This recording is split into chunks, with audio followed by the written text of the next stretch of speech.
Well, I agree with Mr. Ginsberg to the extent that we do, in the mass media today, tend to coin phrases very rapidly. They become known very quickly. Juvenile delinquency has now become JD almost overnight.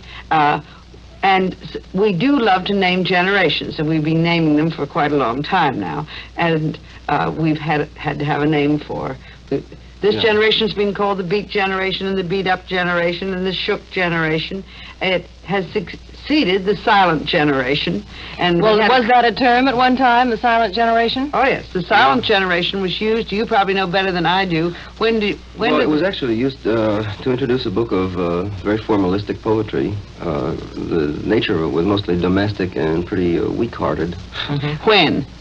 I think not very long ago, but almost simultaneous with the vogue of the beat generation. Well, the silent generation got named sort of at the end of itself, just before the other word came in. It was very silent. It was so silent there was nothing to say about it. But do most people feel that the expression beat generation is a result of an aftermath of war? So was the silent generation. After all, the silent generation was a post-war generation, too.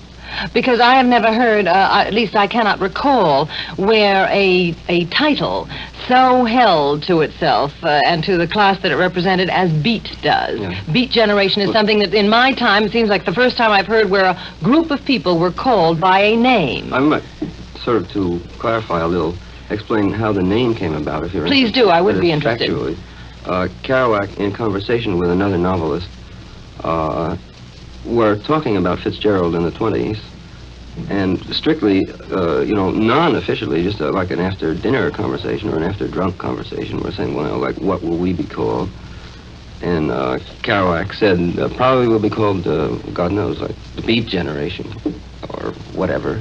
But it was sort of like, it might have been, we'll be called the Harry Lost Generation, or the Lovely Generation, or the I Like Ice Cream Watermelon Soup Generation. No, it was strictly a private joke. It wasn't intended as any great official pronunciamento.